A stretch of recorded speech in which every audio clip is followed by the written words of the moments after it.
పశ్చిమాసియా యుద్ధంతో ప్రపంచవ్యాప్తంగా కూడా హార్ముజ్ జలసంధి నుంచి క్రూడ్ ఆయిల్ రవాణా ఆగిపోయింది. దీనికి సంబంధించి పూర్తి డీటెయిల్డ్ అనాలిసిస్ ని న్యూస్ రూమ్ నుంచి మా కలీగ్ వంశీ అక్కడ సిద్ధంగా ఉన్నారు. వంశీ, మనం చూస్తున్నాము అదే హార్ముజ్ జలసంధి మూసివేయడంతో మొత్తంగా కూడా ప్రపంచవ్యాప్తంగా సంక్షోభం ఏర్పడింది.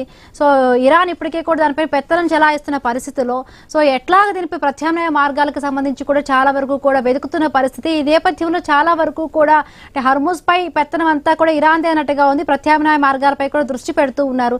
సో ఏంటి డీటెయిల్డ్ గా అసలు ఎట్లా చేయబోతున్నారు ఏంటి? ట్రంప్ కూడా కొన్ని వ్యాఖ్యలు చేశాడు. సో నిజంగా ఆ వ్యాఖ్యలన్నీ కూడా పరంగా కూడా వాటిపై దృష్టి పెడుతున్నారా? ఎట్లా ఉండే ఛాన్స్ ఉంది వంశీ? చెప్పినట్టుగా పశ్చిమాసియా యుద్ధం అంతా కూడా ఇప్పుడు హర్ముజ్ జలసంధి చుట్టూ తిరుగుతున్న పరిస్థితి. సో హర్ముజ్ జలసంధి అనేది ఒక కొరకరాని కొయ్యగా మారిపోయింది. సో హర్ముజ్ జలసంధికి సంబంధించి ఆల్టర్నేట్ అంటే ఒక బైపాస్ చేసే ప్రయత్నం చేస్తున్నారా, ఇక్కడ ఇరాన్ పెత్తనాన్ని తగ్గించే ప్రయత్నం చేస్తున్నారా అని వార్తలు వెలువడుతున్నాయి. సో ఐ న్యూస్ ఎక్స్క్లూజివ్ గా యుద్ధం జరుగుతున్న రోజు నుంచి గ్రౌండ్ రిపోర్ట్ అంటే మినిట్ టు మినిట్ మనం రిపోర్ట్స్ అందిస్తున్నాం. సో ఈ అంశం అనేది ఇప్పుడు ప్రపంచ దేశాలన్నింటినీ కూడా ఆశ్చర్యానికి గురి చేస్తున్న అంశం.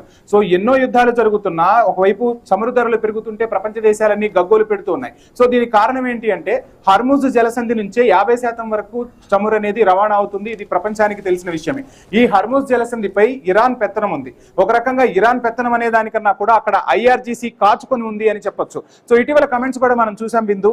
సో అక్కడ అంటే హర్ముజ్ జలసంధిలో మేము రక్షణ కల్పిస్తామని అమెరికా చెప్తే అమెరికాకు కౌంటర్ ఇచ్చింది ఐఆర్జీసీ. ఏమని కౌంటర్ ఇచ్చిందో తెలుసా?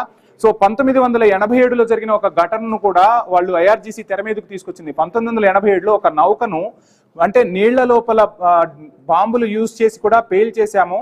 సో మరలా అటువంటి పరిస్థితులు వస్తాయి. సో దయచేసి అంటే మేము ముందే హెచ్చరిస్తున్నాం, అమెరికాని నమ్మి ముందుకు కదిలితే మాత్రం ఏ విధమైన పరిణామాలు ఉంటాయో ఇంతకు ముందు చూశారు, అంతకు మించి విధ్వంసం జరగబోతుంది అని చెప్పిన పరిస్థితి. ఈ నేపథ్యంలోనే అమెరికా ఒక అంశాన్ని తెరపైకి తెచ్చింది. అదే ఇరాన్ని బైపాస్ చేసి కొత్తగా ఒక ఆ రవాణా మార్గాన్ని ఏర్పాటు చేయటం. సో దానికి సంబంధించి ఐ న్యూస్ డెస్క్ టీం మనకు ఒక రిపోర్ట్ అందించారు. సో ఆ రిపోర్ట్ ఎలా జరగబోతుంది, సో ఆ జలసంధి అనేది అంటే అక్కడ నుంచి కొత్త రవాణా మార్గం వేయటం పాసిబుల్ అవుతుందా లేదా, సో అక్కడున్న మైల్ స్టోన్స్ ఏంటి, మెయిన్ అడ్డంకులు ఏంటి, వాటన్నింటినీ ఎలా తప్పించబోతున్నారు, అసలు ఈ ప్రాజెక్టుకి ఎంత ఖర్చు అవుతుంది, ఒకవేళ ఈ ప్రాజెక్టు మొత్తం పూర్తయితే పెత్తనం ఎవరికి వెళ్తుంది అనేది కూడా నేను మీకు చెప్పే ప్రయత్నం చేస్తాను మన న్యూస్ రూమ్ నుంచి.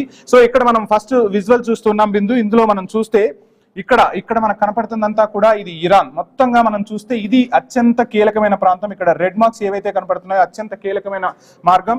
ఈ 33 కిలోమీటర్స్ ఏదైతే ఉందో ఇక్కడ ఐఆర్జీసీ కాచుకొని ఉంది. ఏ నౌకలు వచ్చినా ఇక్కడి నుంచే రావాల్సి ఉంటుంది. ఇక్కడ ఐఆర్జీసీ కాచుకొని ఉండటంతో చమురు ఎక్కడికక్కడ నిలిచిపోయిన పరిస్థితి. ప్రపంచ దేశాలన్నీ కూడా గగ్గోలు పెడుతున్నాయి. యుద్ధ ప్రభావం ఒకవైపు ఇరాన్, ఇజ్రాయెల్, అమెరికా పైనే కాదు ఈ చమురుతో ప్రపంచ దేశాలపై కూడా పడుతున్న పరిస్థితి. $1 పెరిగిందంటేనే భారత్ లాంటి దేశానికి 13,000 కోట్లకు పైగా అదనపు భారం పడుతుంది.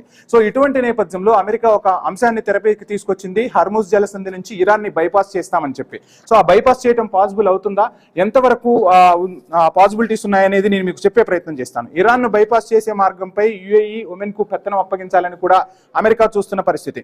మొత్తంగా హర్ముజ్ జలసంధి మొత్తం కూడా 167 కిలోమీటర్లు ఉంటుంది. కీలకమైన మార్గం మాత్రం 33 కిలోమీటర్స్ ఉంటుంది. ఇదే మనం చూస్తున్నది. ఆ 33 కిలోమీటర్స్ లోనే ఐఆర్జీసీ కాచుకొని ఉంది. అమెరికా హెచ్చరికలను బేఖాతరు చేస్తూ ఇరాన్ యుద్ధం మొత్తం కూడా ఈ హర్ముజ్ జలసంధి చుట్టూ తిరుగుతుంది. ఈ హర్ముజ్ పట్టుకునే ఇరాన్ ఒక రకంగా యుద్ధంలో కాస్త పోటీ ఇవ్వగలుగుతుంది. సో దీనికి బైపాస్ చేయడం ద్వారా ఇరాన్ ను పూర్తిగా అస్త్ర సన్యాసం చేయించాలని చెప్పి ట్రంప్ నిర్ణయం తీసుకున్నట్టుగా తెలుస్తోంది.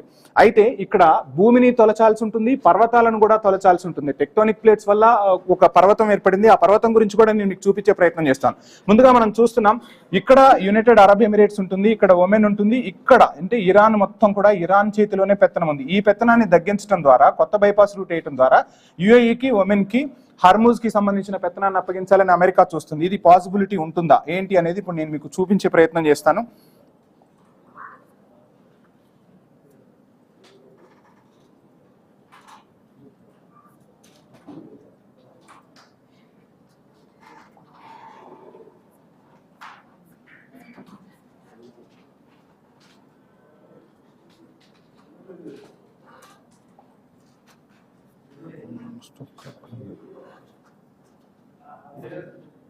Yeah right.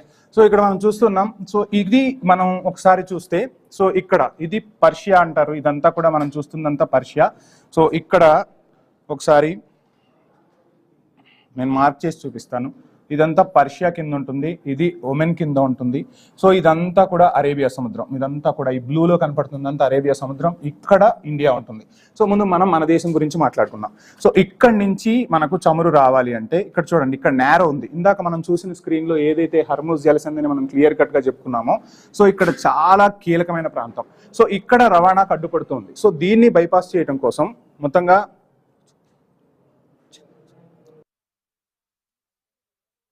ప్రయత్నాలు అయితే చేస్తూ ఉన్న పరిస్థితి. సో వాటిని మనం చూస్తే ఒక క్లియర్ కట్ గా చూస్తే ఇలా ఓడలు ఇలా వస్తాయి. సో ఇక్కడ ఏదైతే ఉందో క్లియర్ గా మనం చూడొచ్చు. సో ఇక్కడి నుంచి రావాల్సి ఉంటుంది ఓడలన్నీ కూడా ఇటు. సో ఈ ఓడలన్నీ రావాల్సి ఉంటుంది. సో ఇక్కడ వచ్చే దగ్గర ఏమవుతుంది అంటే మనకు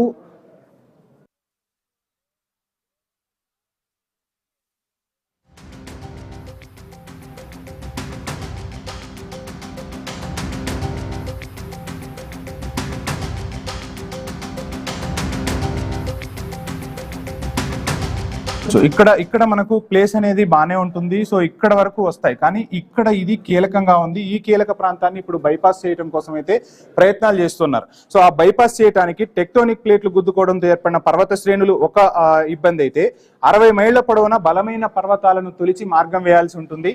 సో అది ఎంతవరకు పాసిబిలిటీ ఉంటుంది ఏంటి అనేది ఇప్పుడు వీళ్ళు చూస్తున్న పరిస్థితి. అంటే ఇక్కడ నుంచి ఈ మార్గాన్ని బైపాస్ చేసి,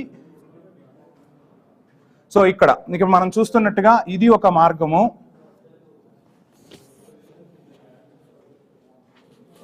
సో ఇక్కడ బ్లూ లైన్ లో కనపడుతుంది ఒక ఆల్టర్నేట్ ఉంది. సో ఇక్కడ ఎల్లోలో కనపడుతుంది సెకండ్ ఆల్టర్నేట్. సో ఈ రెండు ఆల్టర్నేట్స్ నుంచి కూడా ఇప్పుడు ఆ ప్రాబ్లమ్ ని సాల్వ్ చేయాలని చూస్తున్న పరిస్థితి.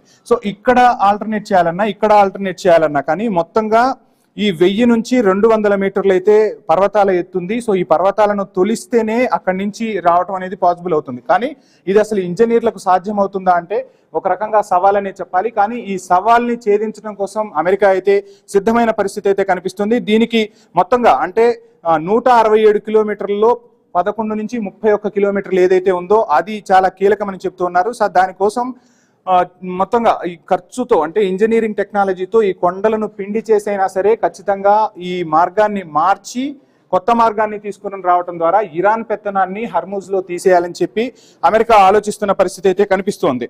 సో ఇక్కడ మొత్తంగా మనం చూస్తే 1000 పర్వత శ్రేణులు ఉంటాయి. 1000 పర్వత శ్రేణుల్లో ఒక ద్వీపం ఉంది. ఆ ద్వీపం గురించి కూడా నేను మీకు చెప్పే ప్రయత్నం చేస్తాను.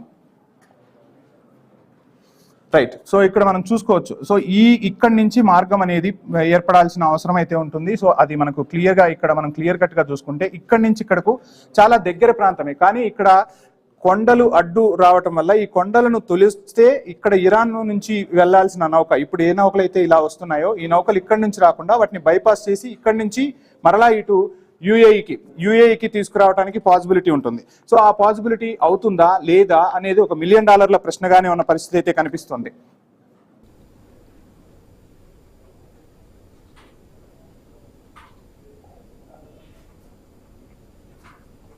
ఇక్కడి నుంచి చూస్తే సో ఈ మార్గంలో పాసిబుల్ అవ్వకపోతే ఇక్కడి నుంచి దూరం ఉన్నా కానీ ఈ మార్గాన్ని కూడా చూస్తూ ఉన్నారు. సో ఇది కూడా ఇక్కడ కూడా కొండలను తలవాల్సి ఉంటుంది. అదేవిధంగా సో దీన్ని బైపాస్ చేయడం ద్వారా 11 నుంచి ఒక 31 కిలోమీటర్ల దూరాన్ని తగ్గించి ఇటు నుంచి కూడా బైపాస్ చేసి ఇది కరెక్ట్ గా దుబాయ్లోకి వస్తుంది. ఈ మార్గం ద్వారా అయినా చెప్పంటే ఇక్కడున్న ఏదైతే హర్ముజ్ జలసంధిలో ఇరాన్ పెత్తనం ఉందో ఆ ఇరాన్ పెత్తనాన్ని ఇక్కడ యుఏఈకి లేదంటే ఇటు గల్ఫ్ దేశాల నుంచి అయినా సరే తీసుకురావాలని చెప్పి ప్రయత్నాలు చేస్తున్న పరిస్థితి అయితే కనిపిస్తుంది. ఇది ఎంతవరకు పాసిబిలిటీ ఉంటుంది, సో ఇది కార్యరూపం దాల్చడానికి ఎన్ని రోజులు టైం పడుతుంది, ఖచ్చితంగా ఇంతకు మించి ఆప్షన్స్ ఉన్నాయా లేవా, ఇక్కడ యుఏఈ అండ్ అరబ్ దేశాలు ఏ విధంగా సపోర్ట్ చేయబోతున్నాయి అనేది మాత్రం వేచి చూడాల్సిన అంశం. చూద్దాం ఏం జరగబోతుంది ఏంటి అనేది మాత్రం ఒక $1 మిలియన్ ప్రశ్నే. కానీ ఖచ్చితంగా ఈ జలసంధి అనేది ఏర్పడితే మాత్రం ప్రపంచ దేశాలకు చమురు ఆటంకాలు అయితే ఉండవు. At the same time Iran పెత్తనం అనేది హర్ముజ్ నుంచి పూర్తిగా తీసివేయబడుతుంది. ఆ విధంగా అమెరికా అడుగులు వేస్తుందా, అమెరికా అడుగులు సఫలీకృతం అవుతాయా అనేది మాత్రం వేచి చూడాల్సిన అంశమే. Right, thank you Vamsi.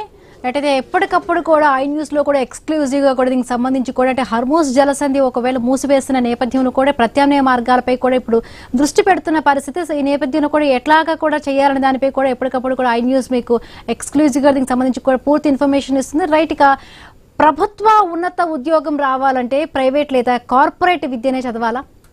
ప్రభుత్వ పాఠశాలలో చదివితే సర్కారీ కొలువులు సాధ్యం కావా? సివిల్ లాంటి ప్రతిష్టాత్మక పరీక్షలు రాయాలంటే తప్పనిసరిగా ఇంగ్లీష్లోనే రాయాలా? తెలుగులో రాస్తే విజయాలు సాధించలేమా అనే అనుమానాలకు పటాపంచలు చేసి విజేతగా నిలిచాడు ఒక గ్రామీణ యువకుడు. కేవలం 24 ఏళ్ల వయసులో అసాధారణ పట్టుదలతో తన లక్ష్యాన్ని సాధించాడు. ఇప్పుడు తన గ్రామ యువతకు ఆదర్శంగా నిలుస్తూ ఉన్నారు.